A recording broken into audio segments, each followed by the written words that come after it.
Okay, so hey guys, my name is Kevin Ramirez, and the speech I'm going to do today is going to be on how social media causes procrastination. A little setup, real quick. Why do I say that?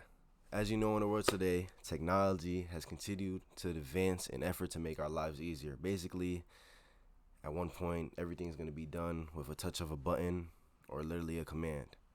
And with technology advancing, social media has grown into our everyday lives to the point where it's stopping people from getting their tasks done.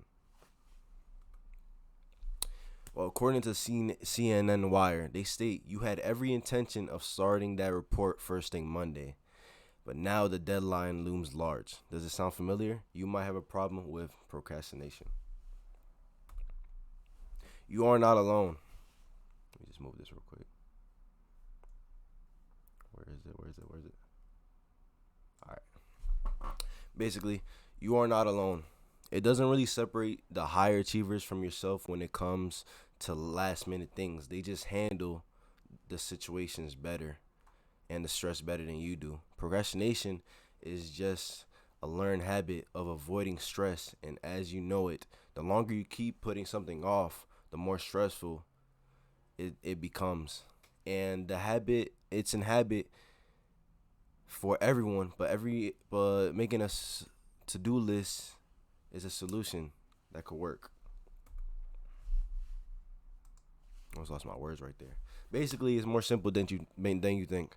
Many people and students that are familiar with the feeling of procrastination and technology and the influence that it has. It's very hard to give in when literally everything we're surrounded by is technology.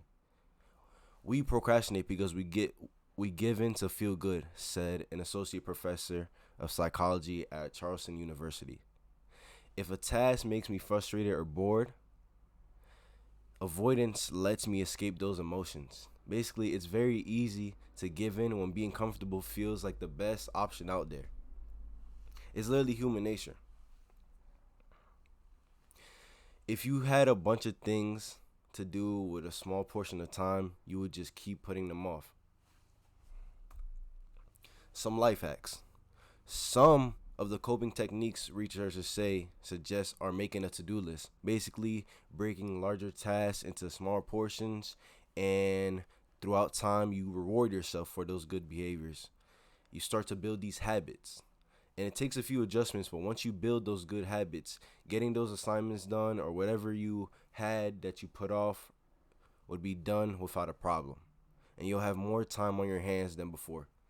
Setting those goals along the way just lets you know that you're making progress and that you're getting better. Sometimes less is more. You need to relax. Managing your time and the things that you're doing really helps. Making a schedule helps as well. Outside of your work life, keeping track of eating, whether that could be appointments, and especially sleeping. Basically, the old saying is the person who is in bed by 9 p.m. will always be the better person than the person who sleeps at 12. Basically, the person who sleeps at 12 loses 3 hours of sleep every night. And by the end of the month, if you compare the person who sleeps at 9 p.m. to the person who sleeps at 12 p.m., the person who sleeps at 9 p.m. is going to be the better person. They have a month worth of sleep than the other person compared in the time frame. Basically, they'll get things done to the best of their ability cuz they have more rest. I lost my words. Basically, it makes sense. Especially in this day and age, social media has a complete power and changed the way that everything could be perceived. Basically, social media apps just created a whole surge of dopamine that you see when you like a post or someone likes and comments and shares your post. You get that feeling in your brain. And you're probably asking, what is dopamine? Well, dopamine is considered to be a drug for your brain. It's that, oh, that feels good. Let's get more chemical in your brain. It's that drive of constantly seeing things that are good for you. That's why we see things as TikTok and Instagram Reels or YouTube videos where we could just watch one video and then an hour or two later, you kind of get stuck in this loop. And basically, constantly seeing things that you like causes your dopamine receptors to decrease in your brain, which makes everything in life very hard to do. Like simple tasks like doing homework, cleaning your room, or even exercising. It's just so much distracting, and it causes a lot of stress on your brain. Um, it basically makes things less enjoyable and cause depression, which can lead to effects on mental health. Basically, the uprise of young adults and teens being depressed with mental health issues just worsens them by reaching their goals and goes hand in hand with procrastination.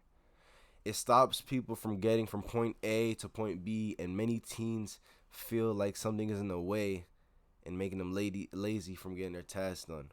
Like all the screen time could really just fizz up your brain and stop you from getting what you want to get done. But I just lost my words. Basically, it leads to writer's block. Basically, writer's block. When you can't think of like the next step or like the next thing to do when you're doing something. So it leads with procrastination, which leads you to sitting there doing nothing at all. Um, Basically, wanting to have everything perfect can be the downfall and enemy of your work and getting things done.